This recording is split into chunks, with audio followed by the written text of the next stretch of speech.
Leiamos juntos nessa noite Romanos capítulo 5, quinto capítulo da carta de Paulo aos Romanos. Aleluia! Santo é o nome do Senhor. Depois dessa leitura, cada um levante a Deus aí seu clamor, suas orações, suas intercessões. Aleluia. Romanos 5, leiamos juntos. Justificados, pois, mediante a fé, temos paz com Deus, por meio de nosso Senhor Jesus Cristo, por intermédio de quem obtivemos igualmente acesso, pela fé, a esta graça na qual estamos firmes e gloriamo-nos na esperança da glória de Deus. E não somente isto, mas também nos gloriamos nas próprias tribulações, sabendo que a tribulação produz perseverança, e a perseverança, experiência, e a experiência, esperança. Ora, a esperança não confunde, porque o amor de Deus é derramado em nosso coração pelo Espírito Santo que nos foi outorgado. Porque Cristo, quando nós ainda éramos fracos, morreu a seu tempo pelos ímpios. Dificilmente alguém morreria por um justo, pois poderá ser que pelo bom alguém se anime a morrer. Mas Deus prova o seu próprio amor para conosco, pelo fato de ter Cristo morrido por nós, sendo nós ainda pecadores. Logo, muito mais agora, sendo justificados pelo seu sangue, seremos por ele salvos da ira. Porque se nós, quando inimigos, fomos reconciliados com Deus mediante a morte do seu Filho, muito mais, estando já reconciliados, seremos salvos pela sua vida. E não apenas isto, mas também nos gloriamos em Deus por nosso Senhor Jesus Cristo, por intermédio de quem recebemos agora a reconciliação. Portanto, assim como por um só homem entrou o pecado no mundo, e pelo pecado a morte, assim também a morte passou a todos os homens, porque todos pecaram. Porque até ao regime da lei havia pecado no mundo, mas o pecado não é levado em conta quando não há lei. Entretanto, reinou a morte desde Adão até Moisés, mesmo sobre aqueles que não pecaram, à semelhança da transgressão de Adão, o qual prefigurava aquele que havia de vir. Todavia, não é assim o dom gratuito como a ofensa. Porque se pela ofensa de um só morreram muitos, muito mais a graça de Deus e o dom pela graça de um só homem, Jesus Cristo, foram abundantes sobre todos. O dom, entretanto, não é como no caso em que somente um pecou, porque o julgamento derivou de uma só ofensa para a condenação, mas a graça transcorre de muitas ofensas para a justificação. Se pela ofensa de um e por meio de um só reinou a morte, muito mais os que recebem a abundância da graça e o dom da justiça reinarão em vida por meio de um só, a saber, Jesus Cristo. Pois assim como por uma só ofensa veio o juízo sobre todos os homens para condenação, assim também, por um só ato de justiça, veio a graça sobre todos os homens para a justificação que dá vida. Porque, como pela desobediência de um só homem, muitos se tornaram pecadores, assim também, por meio da obediência de um só, muitos se tornarão justos. Sobreveio a lei para que avultasse a ofensa, mas onde abundou o pecado, superabundou a graça, a fim de que, como o pecado reinou pela morte, assim também reinasse a graça pela justiça para a vida eterna, mediante Jesus Cristo, nosso Senhor. Muito bem, o nosso tema de hoje é, diga, graça irresistível. Aleluia. A Bíblia Sagrada nos ensina que a salvação em Cristo Jesus é por meio da sua graça. Glória a Deus. Essa graça, ela é muito profunda. O que nós chamamos de, tecnicamente, de a teologia da graça é muito profunda. A graça da salvação é muito profunda e é um grande mistério. Por quê? Porque são duas obras de Deus: salvação e condenação. Salvação é obra de Deus e condenação também é obra de Deus. Deus salva de maneira justa e Deus condena também de maneira justa. Deus manifesta sua justiça na obra da salvação e Deus manifesta a sua justiça na obra da condenação. Falando de maneira quantitativa, se nós fôssemos levar em consideração números, porque os seres humanos, por causa do pecado e dos efeitos que o pecado causou na alma humana e especialmente aqui, na mente humana, os seres humanos pensam de modo quantitativo. Os seres humanos valorizam número, valorizam quantidade. Aí Deus chega e fala assim, lá em Isaías 55:8, olha, os meus pensamentos não são iguais aos pensamentos de vocês. Há uma imensa distância entre os meus pensamentos e os pensamentos de vocês. Os meus pensamentos, assim como o céu é mais alto do que a terra, assim são os meus pensamentos mais altos do que os vossos pensamentos.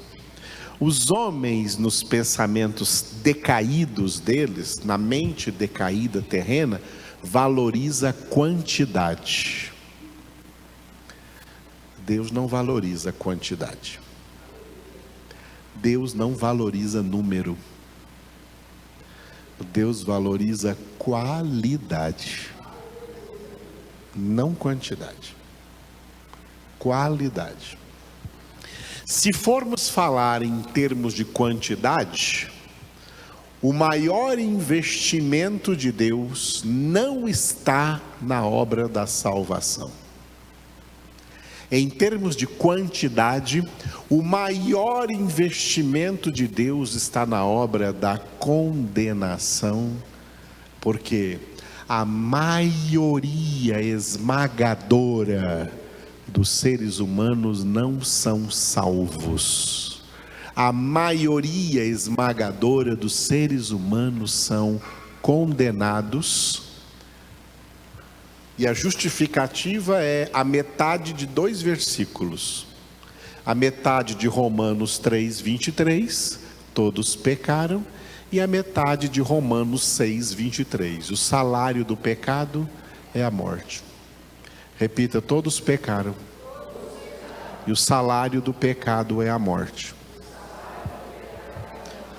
Isso vale para a maioria esmagadora dos seres humanos.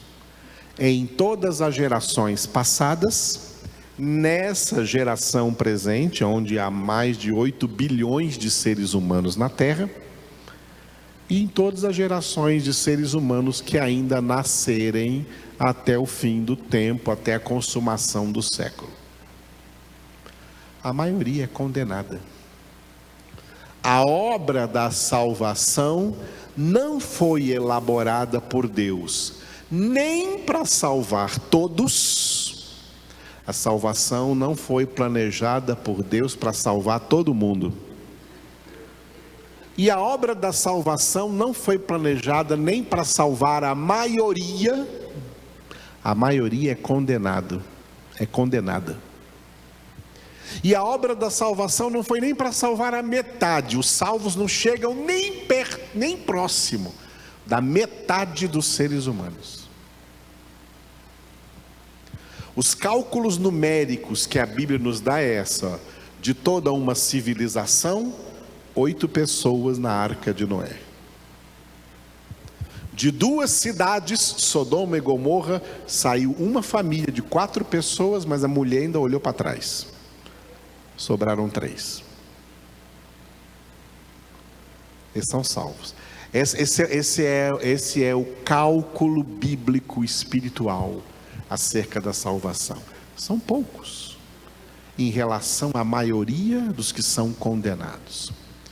Se Deus investiu em quantidade, Ele investiu em quantidade na obra da condenação. A maioria esmagadora é condenada. Esse negócio, de vez em quando vocês me vêm falando isso aqui, né? E eu de vez em quando explico, né? Maioria absoluta é 51%. De 51% até 90% é maioria absoluta. Agora, acima de 91, de 91 a 99%, aí é maioria esmagadora. Não é a maioria absoluta dos seres humanos que é condenada, não. É a maioria esmagadora dos seres humanos são condenados. Vivemos num mundo de pessoas condenadas. E vamos dizer assim bem claramente: destinadas à eterna e justa condenação.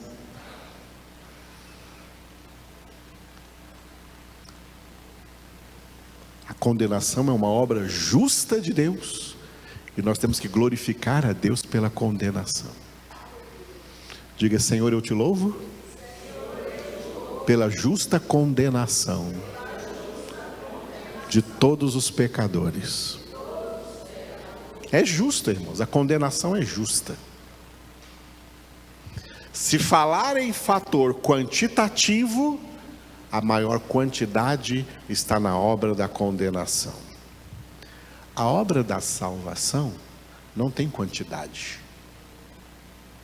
A obra da salvação tem qualidade. E essa qualidade se chama, repita depois de mim, santidade. Deus salva aqueles que Ele escolheu para serem santos.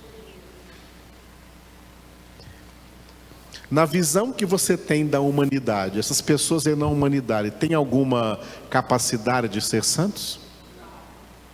Nenhuma.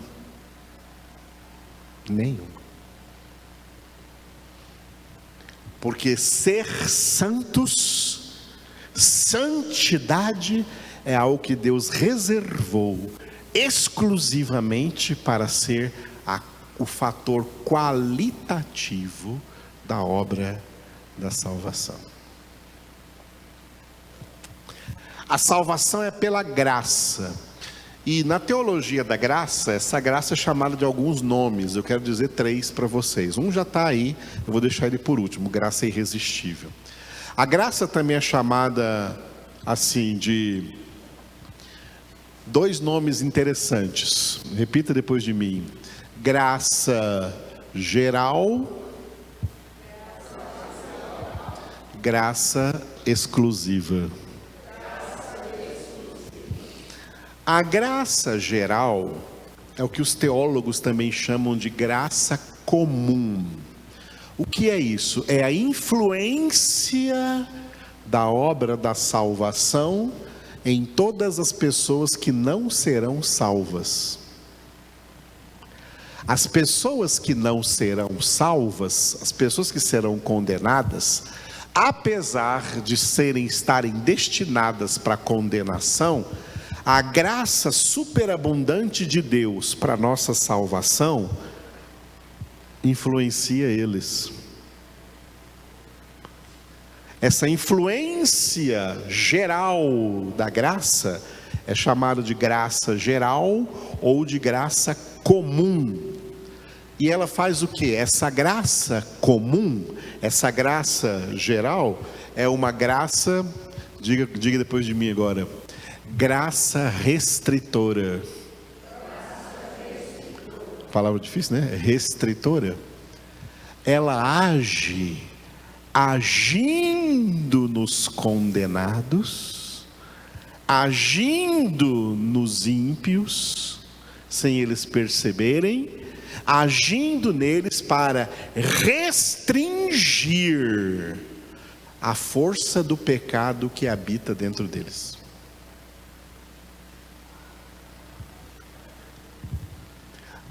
A maioria dos homens passa por essa terra, comete muitos pecados, mas não comete todos os pecados que poderia cometer, porque a graça de Deus age restringindo. Deus tem várias maneiras de, pela sua graça restritora, agir restringindo e diminuindo a potência dos pecadores para o pecado. Uns e outros extrapolam mais, mas mesmo assim eles estão sob o efeito inconsciente para eles da graça restritora de Deus, a graça comum restringindo para segurar um pouco aí. Foi essa graça restritora que Deus usou, por exemplo, para confundir as línguas dos homens quando eles estavam querendo construir a Torre de Babel. Deus restringiu a vontade deles, Deus restringiu os planos deles, e eles tiveram que se espalhar sobre a terra, já que um não entendia a língua do outro. A graça de Deus é um exemplo, como a graça de Deus, ela age de maneira restritora, restringindo. Você pode ver que é na medida que a cultura ou as culturas das nações vão se tornando mais liberalistas, mais libertinas, que os pecadores vão se sentindo mais livres para cometer os seus pecados e sair aí dos muitos armários deles, e manifestar o seu ego ímpio, porque Deus age até nessas culturas, e Deus age até nos sistemas religiosos que existem. Em religião não há salvação, mas em religião tem graça restritora de Deus agindo, restringindo esses homens e mulheres de cometerem pecados, até não por temor a Deus, às vezes por um temor religioso apenas. Entendeu o que é isso? Isso é a graça comum, ou graça geral, graça restritora.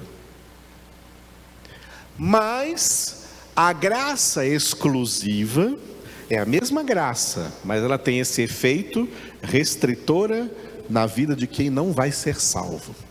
E a graça exclusiva para quem vai ser salvo, para quem é propriedade exclusiva de Deus, registrados em Efésios 1:4, aqueles que Deus escolheu em Cristo antes da fundação do mundo, para serem santos e irrepreensíveis diante dele. Aqui está a qualidade, o fator qualitativo da salvação, a santificação dos poucos escolhidos. Muitos são chamados, porém poucos escolhidos. A graça opera nos poucos escolhidos de forma, primeiro, a ser chamada de, repita comigo, graça imerecida. Os poucos escolhidos não se vangloriam de ser dos poucos escolhidos. Eles não se vangloriam de ser eleitos de Deus. Eles têm certeza absoluta que são tão pecadores quanto todos os demais e que são tão merecedores de condenação como todos os demais, e a graça imerecida opera neles humildade e humilhação. Quem sou eu para ser alcançado por tão grande graça? A graça de Deus não precisa agir em nós, que vamos para o céu, de maneira restritora. Basta ela agir de maneira imerecedora, porque a gente fica com vergonha. Por isso o amor de Cristo nos constrange, Paulo disse em 1 Coríntios 9, o amor de Cristo nos constrange. A salvação nos deixa constrangidos. Senhor meu Deus, eu não mereço isso. Quando Pedro estava sendo alcançado pela graça, ele se prostrou diante do Senhor Jesus e disse: afasta-te de mim, Senhor, porque eu sou um homem pecador. Olha Pedro entendendo que não merecia isso, não merecia a graça. Hoje em dia tem um ditado aí, né, popular, que fala assim: ninguém merece, né? Ninguém merece. Tudo que as pessoas falam que ninguém merece, eles tudo merecem. E merece pior. Todos os homens são merecedores de justa, eterna e o mais cruel possível estado de condenação. Todos são merecedores. O que ninguém é merecedor é de salvação. Ninguém é merecedor de salvação. A graça é imerecida. Os eleitos de Deus, essa é uma das grandes diferenças em cuidado entre os religiosos e os homens espirituais. Os religiosos, eles ficam pensando que eles merecem salvação, eles ficam pensando que são pessoas muito boas. Foi isso que Jesus contou quando disse que um fariseu estava lá orando de si para si: eu te louvo, Senhor, porque eu sou o tal, eu sou diferente de todos os homens, eu não sou como aquele publicano ali, eu não sou como aqueles pecadores. E o publicano lá atrás nem conseguia levantar o seu rosto, somente clamava a Deus: tem misericórdia de mim que sou pecador. Jesus disse: este voltou para casa justificado, o outro não. As pessoas que vão morar no céu, elas se veem imerecedoras disso, da grande graça. E sentindo-se imerecedoras, elas se humilham diante de Deus.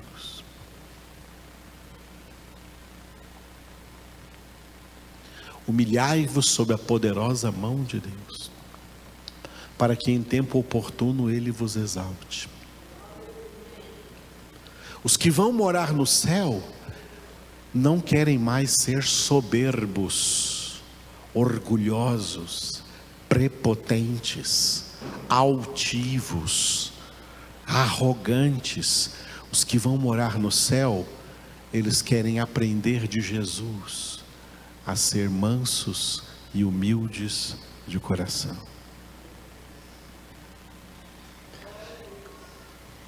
E isso sem a necessidade da graça restritora. A graça restritora é só para restringir nos pecadores que não vão morar no céu, restringir a força do seu pecado. Ela não precisa, Deus não age assim com os que vão morar no céu.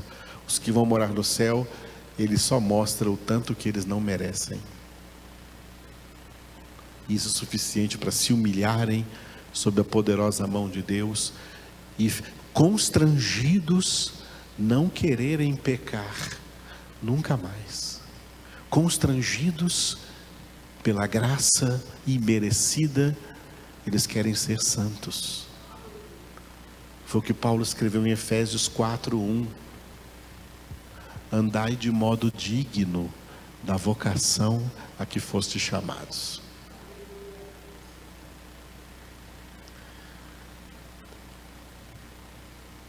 Então diga: graça imerecida.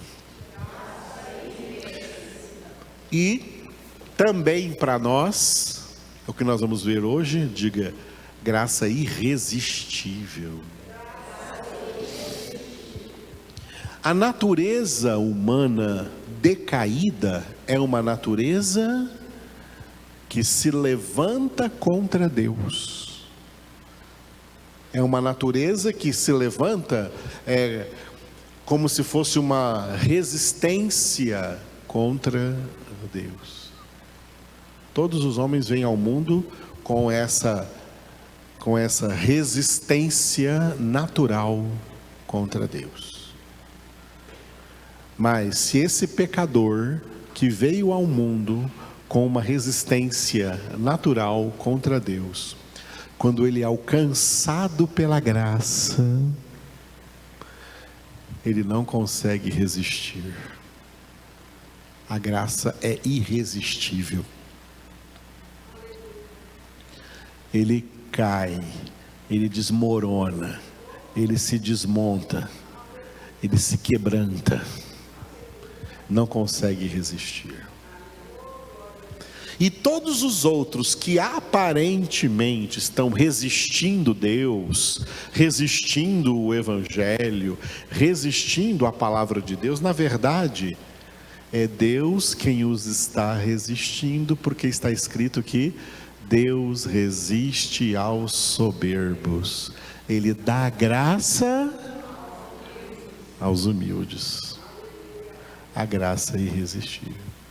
Deus está resistindo a eles porque Deus não tem plano de salvação para eles. Não são predestinados para a salvação, são destinados ao inferno. São destinados à eterna condenação. Olha, entenda as duas palavras: predestinados e destinados. Nenhum homem foi predestinado para a condenação.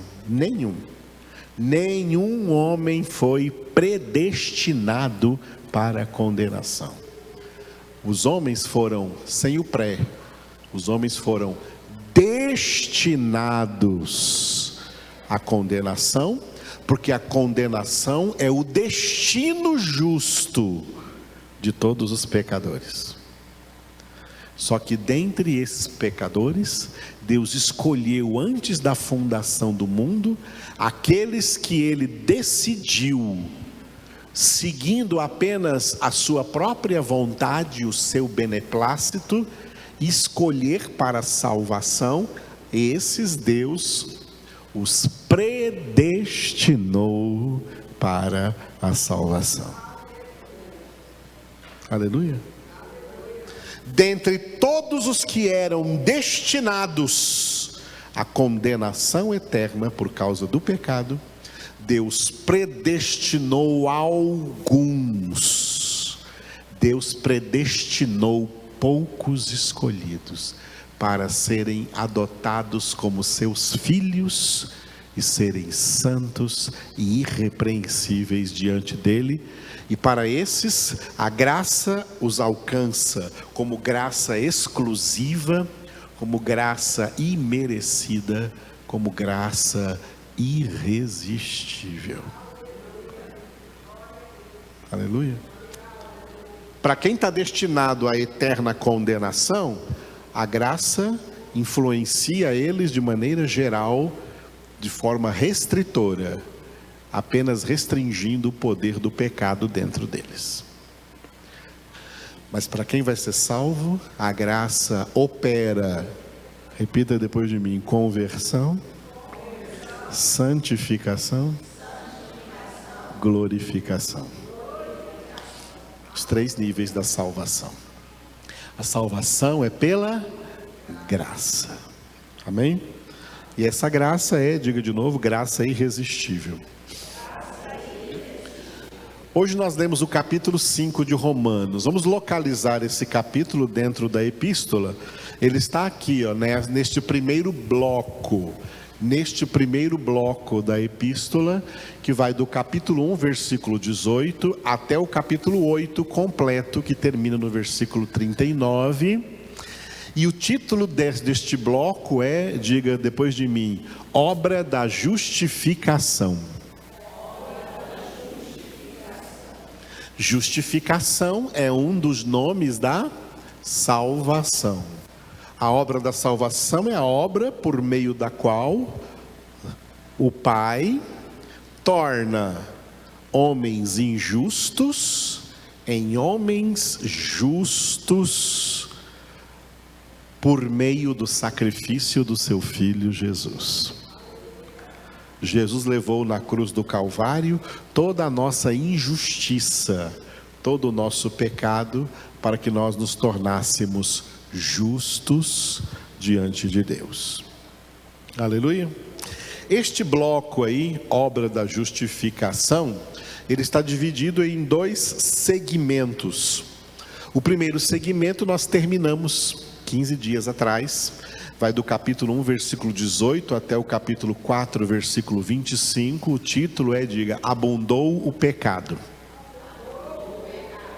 Hoje começamos o segundo segmento aqui, que vai do capítulo 5, versículo 1, até o capítulo 8, versículo 39.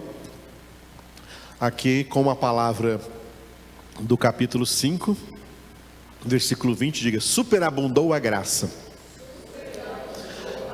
O título desses 2 segmentos aqui está todo aí no capítulo 5, versículo 20. Diga, abundou o pecado, superabundou a graça. Lá está escrito, onde abundou o pecado, superabundou a graça. Onde que foi que abundou o pecado? Em nós. Em nós.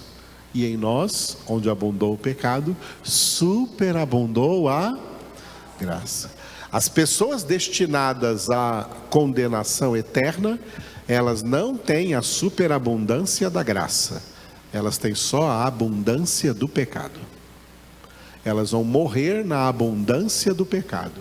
Elas não vão experimentar a superabundância da graça. Só os que vão morar no céu experimentaram a abundância do pecado e a superabundância da graça. Aleluia. Muito bom, então, muito bem. Esse segundo segmento então tem esse título, repito de novo, superabundou a graça. Este segmento tem uma introdução no capítulo 5, que nós lemos hoje, cujo título é, diga, graça justificadora. Então, essa graça imerecida, essa graça irresistível, essa graça exclusiva para os que vão morar no céu, ela é justificadora. Ela não justifica aqueles que são influenciados apenas pelo seu poder restritor. Eles não são justificados. Ela só justifica aqueles que Deus escolheu em Cristo Jesus para serem santos. Então, para esses ela é Diga de novo, graça justificadora. E ela vai levar essas pessoas, o agir da graça de Deus nos que vão morar no céu, é o que Paulo vai trabalhar do capítulo 6 até 8, nesses 3 capítulos, 6, 7 e 8, a viver como, diga, vencendo o pecado. Olha, a graça não tira as nossas inclinações naturais para o pecado, mas a graça nos fortalece para vencermos essas inclinações. Aqui está uma diferença entre os muitos chamados e poucos escolhidos. Os muitos chamados não conseguem vencer o pecado. Os religiosos não conseguem vencer o pecado. O homem espiritual, os poucos escolhidos que são homens espirituais, recebem da graça o poder de vencerem o pecado. No capítulo 7, Paulo vai dizer que eles, os homens que vão para o céu, sentem o pecado nos seus membros, têm consciência do pecado na sua natureza, sentem as inclinações para o pecado, mas eles vencem pela graça. Vencem pela graça, e por isso no capítulo 8 Paulo vai dizer que eles se tornam mais que vencedores. Aleluia. Muito bem, hoje é o capítulo 5, então o título do capítulo 5, que tem 21 versículos, nós lemos hoje, diga de novo, graça justificadora. Este capítulo 5 está dividido em 2 partes, do versículo 1 até o versículo 11, diga, mediante a fé. Muito bem, a graça justifica mediante a fé, é o que nós lemos no primeiro versículo de hoje, aqui do capítulo 5, né? Justificados, pois, mediante a fé, temos paz com Deus por meio de nosso Senhor Jesus Cristo. Então diga, justificados mediante a fé. Muito bem. E essa fé é o que? Efésios 2:8, dom de Deus. Pela graça sois salvos mediante a fé, e isso não vem de vós, é dom de Deus. 2 Tessalonicenses 3:2 diz que essa fé não é de todos. E Tito capítulo 1 versículo 1 diz que esta fé é dos eleitos de Deus. Na epístola de Judas diz que é a fé que uma vez por todas foi entregue, não a todo mundo, foi entregue aos santos, aqueles que Deus separou, tendo-os escolhido desde antes da fundação do mundo para serem santos. Aleluia? Então, mediante a fé sobrenatural. E a segunda parte do capítulo 5, que vai do versículo 12 ao 21, entra no nosso tema de hoje, que é, diga, graça irresistível. Eu preparei aqui um slide agora que eu vou colocar para vocês. Esse slide aqui, primeiro versículo, né? Capítulo 5, versículo 20, repita depois de mim. Onde abundou o pecado, superabundou a graça. Para falar sobre essa graça superabundante, essa graça irresistível, eu preparei para vocês aqui um slide com 5 tópicos para vocês memorizarem esses 5 tópicos, porque esses 5 tópicos aqui resumem o que está escrito lá em cima, diga soteriologia. Soteriologia é a doutrina bíblica da salvação. Soteria em grego é salvação. Soter ou soter em grego é salvador, soteriologia. Por isso que nasce lá em Salvador, na Bahia, é soteropolitano, porque Salvador vem de soter, do grego, soteria de salvação. A doutrina bíblica da salvação, ela está resumida nesses 5 tópicos. Repita depois de mim: total depravação pelo pecado, eleição incondicional, redenção limitada, graça irresistível, perseverança dos santos. Só vocês.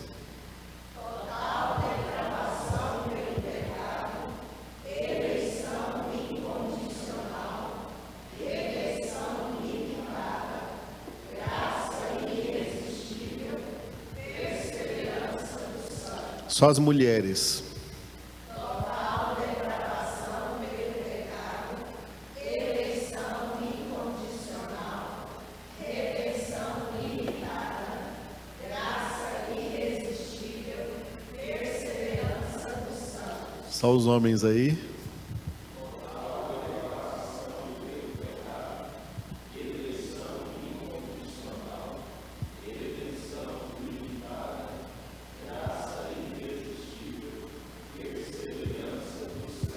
Todos, última vez.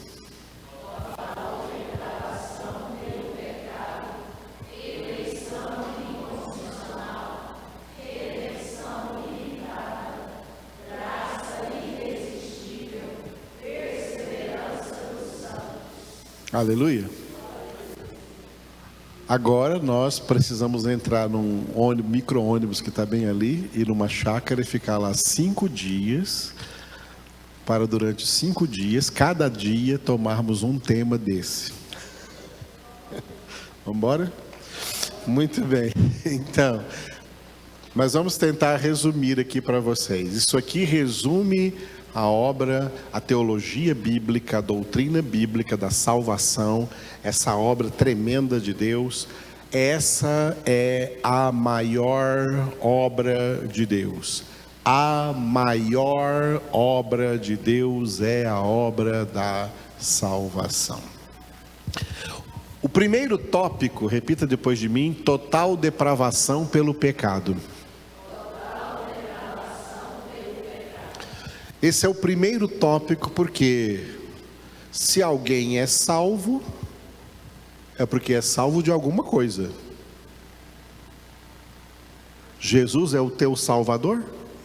E do que Ele está te salvando? Ele está te salvando do seu pecado. O pecado é pior do que a condenação. O pecado é pior do que o inferno. O pecado é pior do que o lago de fogo e de enxofre. Porque é o pecado que leva as pessoas para lá.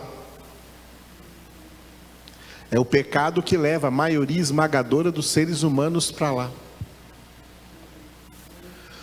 O pecado agiu na natureza humana, trazendo para a alma humana, para a alma do homem,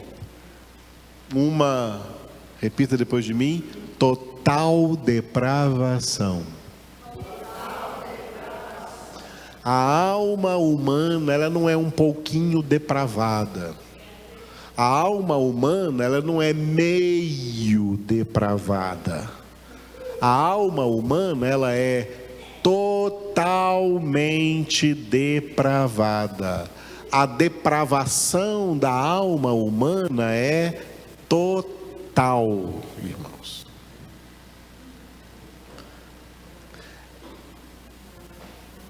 Uma das coisas que a alma humana não percebe, não tem a percepção, não percebe, é a gravidade do pecado.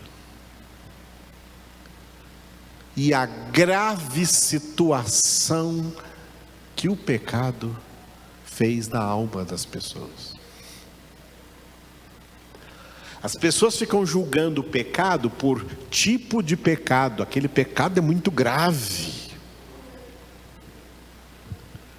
Qual foi o pecado de Adão e Eva? Foi homicídio? Foi assassinato? Foi tráfico? Foi aborto? Foi comer uma fruta. Eles só comeram uma fruta. Eles só comeram uma fruta. Que pecado pode haver nisso? Qual é a gravidade disso? Eles só comeram uma fruta.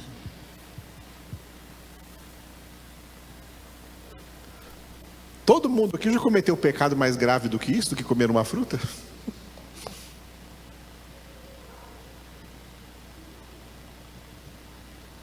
Eles só comeram uma fruta. Não é o tipo de pecado, é apenas o pecado. É apenas o pecado. O pecado causou total depravação na alma humana, total depravação no coração do homem, de tal maneira que Deus inspirou o profeta Jeremias para dizer em Jeremias 17:9: enganoso é o coração mais do que todas as coisas e desesperadamente corrupto. Quem o conhecerá? Tem gente que fica por aí querendo apontar corrupção de outras pessoas, sendo que elas também são tão corruptas quanto. Todo mundo é corrupto, todo mundo é depravado. O pecado trouxe para todas as almas humanas total depravação. Por isso que nós falamos aqui, há 15 dias atrás, quando nós falamos que Deus é justo e justificador, eu falei que Deus é justo. E se Ele não quisesse ser justificador, tudo bem, Ele continuaria sendo justo. Se Ele não quisesse fazer a obra da salvação, Ele continuaria sendo justo. Se Ele não quisesse justificar ninguém, Ele continuaria sendo totalmente justo.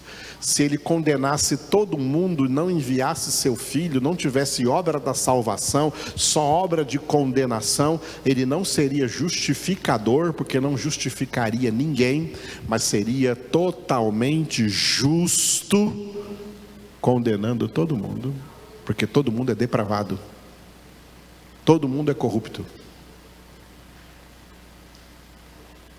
Todo mundo é corrupto. Todo mundo é depravado. Você é corrupto. É depravado. A depravação está na minha alma, na sua alma. Paulo confessa em Romanos 7 que está na alma dele. Eu sei que não habita bem nenhum em mim. O que habita em mim é o pecado. Olha o apóstolo Paulo dizendo isso. A total depravação.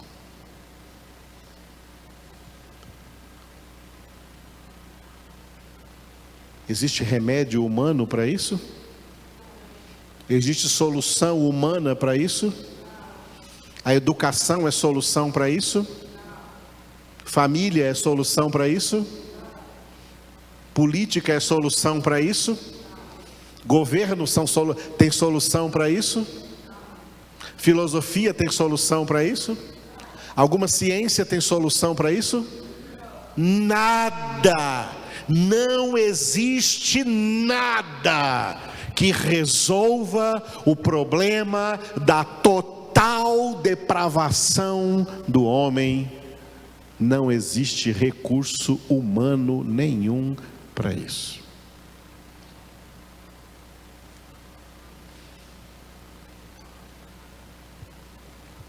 Pode haver diferença entre a forma que alguém demonstra essa depravação e a forma que outros demonstram essa depravação.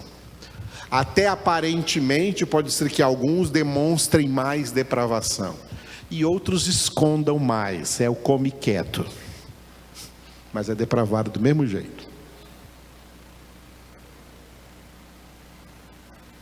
Total depravação pelo pecado. Pecado é isso aí, amados. Por isso que a primeira coisa que o Espírito Santo faz quando chega na vida de um pecador é convencê-lo do pecado. Porque a depravação do pecado torna a alma tão insensível ao próprio pecado que ninguém se sente pecador.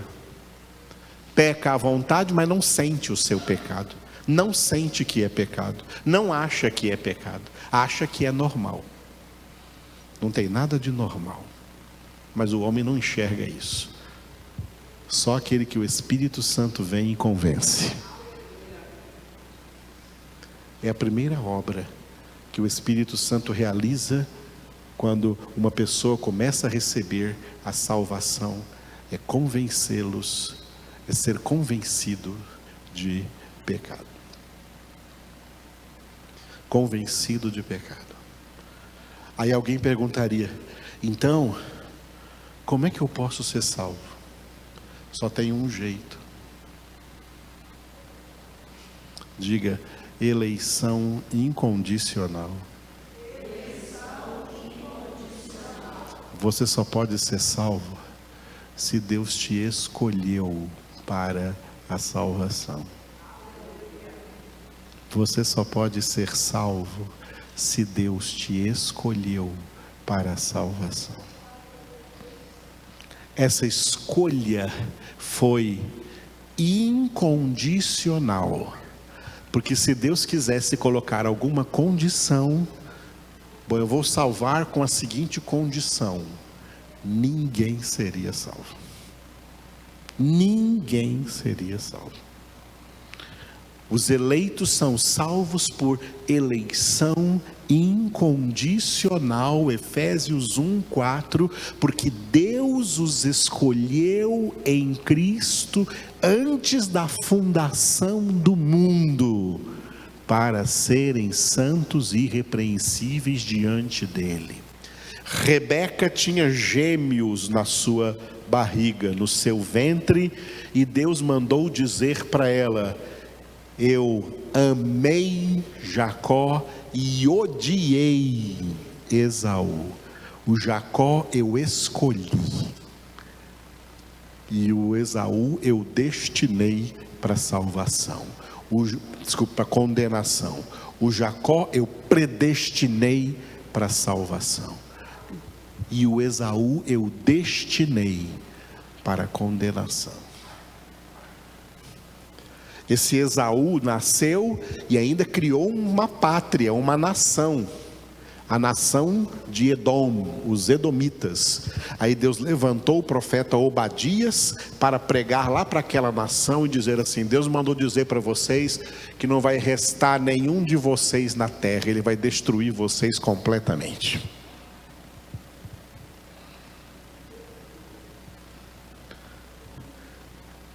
Sabe por que Deus faz isso?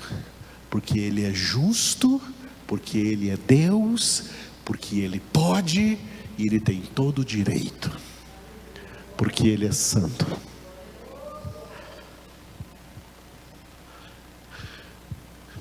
Aqueles que Deus incondicionalmente escolheu, Ele ministra sobre eles, diga, redenção limitada.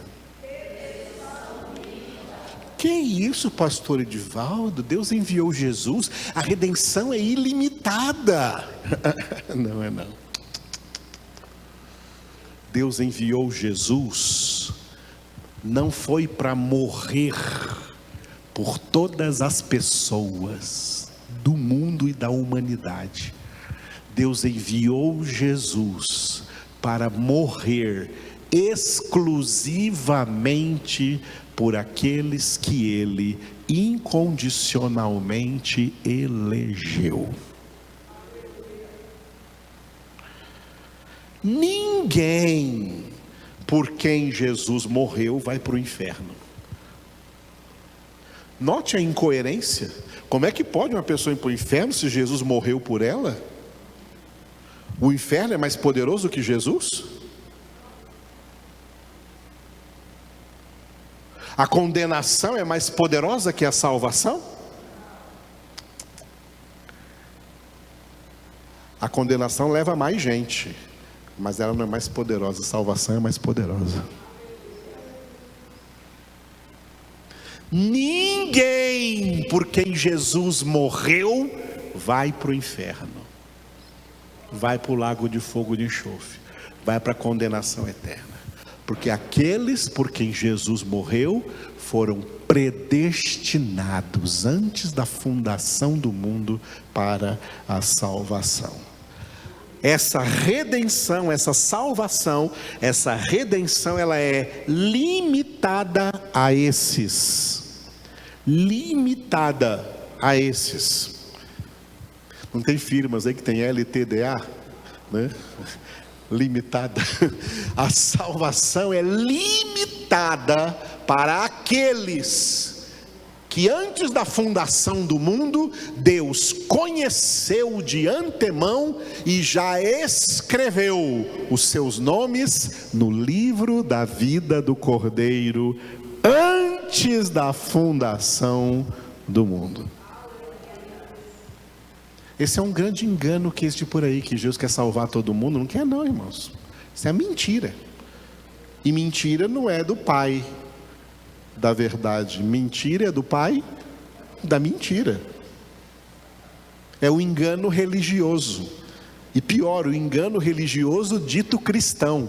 Jesus morreu para salvar todo mundo. Não morreu para salvar todo mundo, não. Jesus morreu para salvar aqueles, e exclusivamente aqueles que o Pai incondicionalmente elegeu, escolheu antes da fundação do mundo. A redenção é limitada para eles, e são eles que recebem o que eu já falei bastante hoje, diga, graça irresistível. Aleluia. A graça os alcança. Não são eles quem alcançam a graça, é a graça que os alcança. Cada um dos eleitos de Deus, assim como o rei Davi, vieram ao mundo em pecado.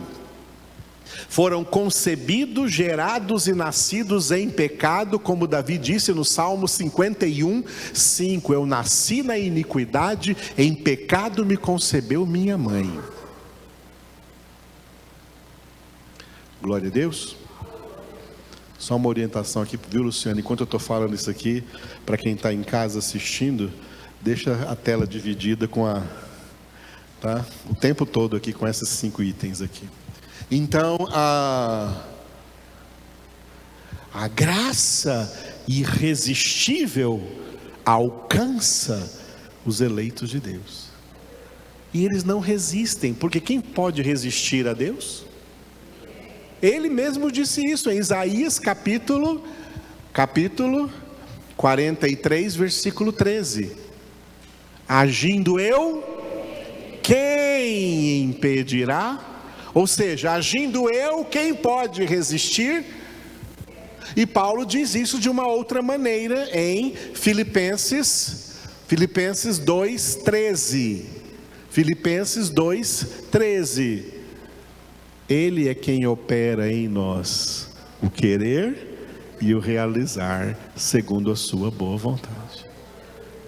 É uma graça, a graça irresistível é uma graça operante, e em quem ela opera, essa pessoa não consegue resistir, ela se rende. Isso é rendição. Os eleitos de Deus são rendidos a Deus. diante da graça, a efeito da graça irresistível, não resistindo à graça, eles se rendem, eles se entregam a Deus, para que a obra da salvação seja completa na vida deles, e eles perseverem até o fim na sua santificação. Por isso o quinto item é, diga, perseverança dos santos. A perseverança dos santos é a perseverança na santificação, sem a qual ninguém verá o Senhor. Hebreus 12, 14. Eles perseveram. Fora da perseverança não há salvação. Jesus disse isso em Mateus 24, 13. Aquele que perseverar até o fim, esse será salvo. Aquele que perseverar até o fim na fé, aquele que perseverar até o fim na salvação, aquele que perseverar até o fim na palavra, aquele que perseverar até o fim na obediência, aquele que perseverar até o fim na sua santificação. Esses verão o Senhor. Aqueles que correm essa carreira de santificação que lhes está proposta, olhando firmemente para Jesus, autor e consumador da fé. Por isso esses 5 itens que vocês estão vendo resumem a obra da salvação. Entenderam esse resumo? Repita de novo: total depravação pelo pecado, eleição incondicional, redenção limitada, graça irresistível, perseverança dos santos. Pregar o Evangelho não é convencer ninguém a ser de Jesus. Pregar o Evangelho é só anunciar Jesus. Porque só quem convence é o Espírito Santo. E Ele não vai convencer todo mundo. Ele vai convencer aqueles que Deus incondicionalmente elegeu, escolheu. Pergunto: se o Espírito Santo não convencer uma pessoa, eu consigo convencê-la? Você consegue convencê-la? Há alguém no mundo que possa convencê-la? Viu? Só o Espírito Santo. Jesus não disse que nós iríamos convencer todo mundo a crer nele. Ele mandou a gente pregar o Evangelho.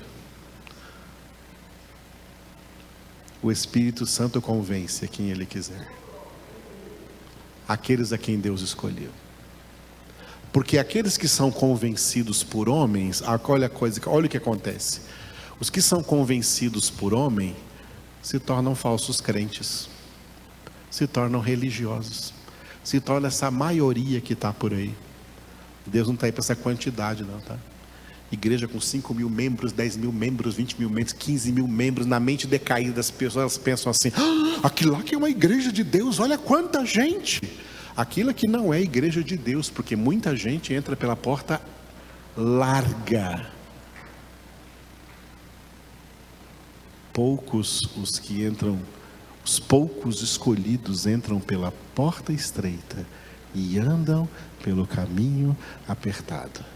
Não se deixa levar pelas ilusões religiosas que você vê. Tem gente que fala assim: eu me sinto seguro porque eu estou numa igreja grande. Não, eu me sinto seguro porque eu estou nas mãos de um Deus grande. Grande é o Senhor, grande é Jesus, grande é o meu Salvador. É em suas mãos que eu estou seguro. Aleluia.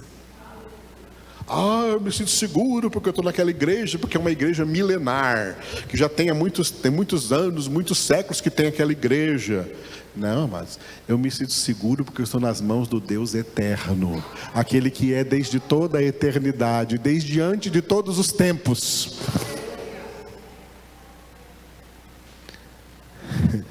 Igreja não dá segurança, é Jesus que dá segurança para a sua igreja eleita.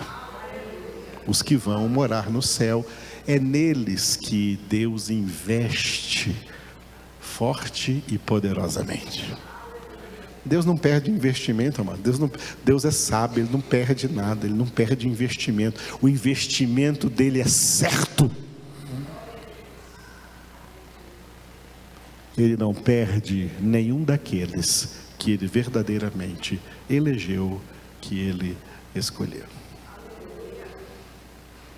Aleluia.